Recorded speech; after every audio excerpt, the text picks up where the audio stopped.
So yan, sino nanonood ng Korean? No? Ako rin, sir. Ako din. So, no, okay, so we Filipinos really like the Koreans, no? Of course, you have watched the K-dramas and you have followed K-pop idols, diba? So these Koreans have really nice skin. Whenever I watch them in the K-dramas, I'm amazed with how their skin looks, no? So they're flawless, no? Almost glass-like skin, and they really put effort into taking care of their skin. If you notice in K-dramas, meron sila parating part where they have a bedtime skincare routine. And they have the what we call the 10-step, di ba meron silang ganon, mga 10-step Korean skincare.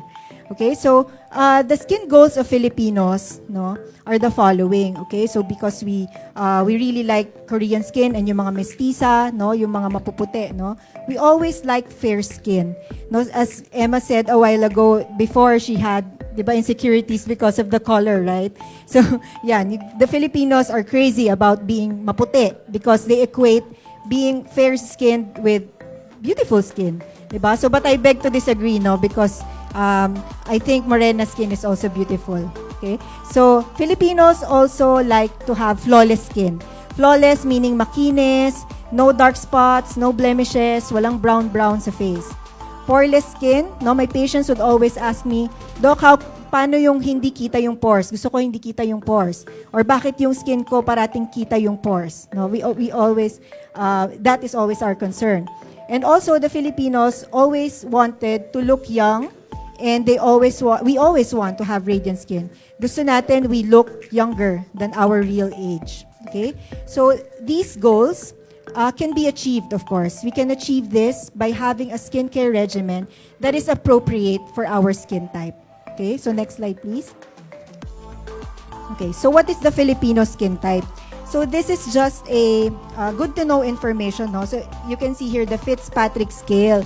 So this scale is just a classification of the different skin types across all races. So this is based on the skin color and the skin's reaction to the sun. So we have the type 1 to type 6. So type 1 usually have a skin color that is very light.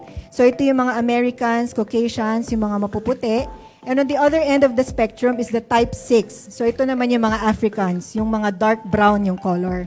And the reaction to the sun is different per skin type.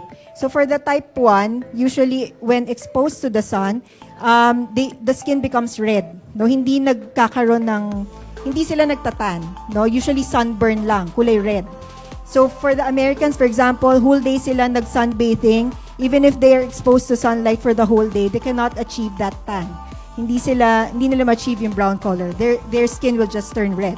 And then, for the type 6 naman, for the darker skin types, when exposed to the sun, hindi naman nagsa-sunburn. It doesn't turn red.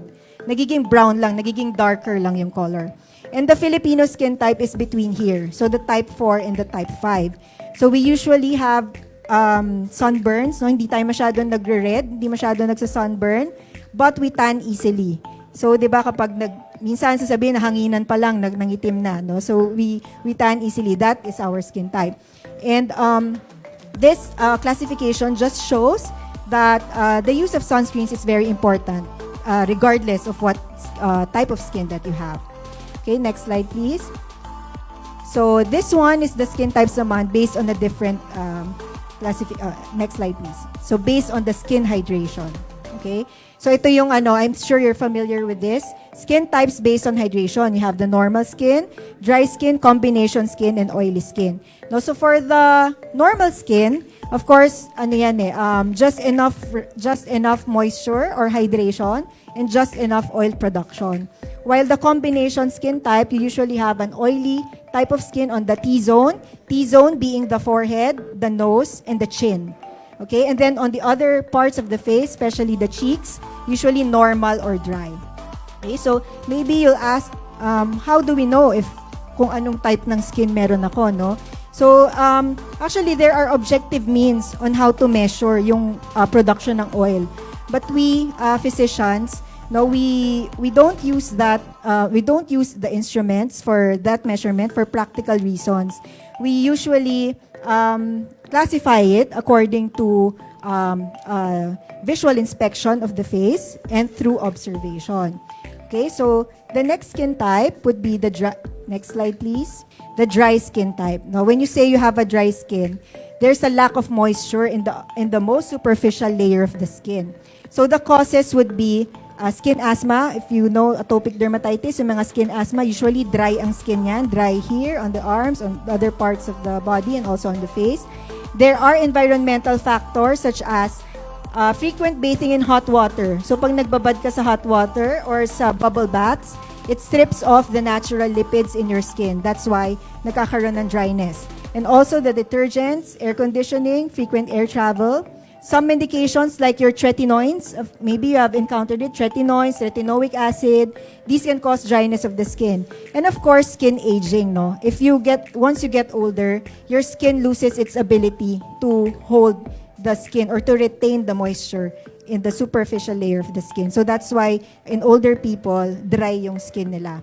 Okay, so if you have dry skin, your skin appears dull and it usually becomes sensitive and prone to irritation. And so the use of moisturizing creams or lotions is necessary and essential in this skin type. Okay, next slide please.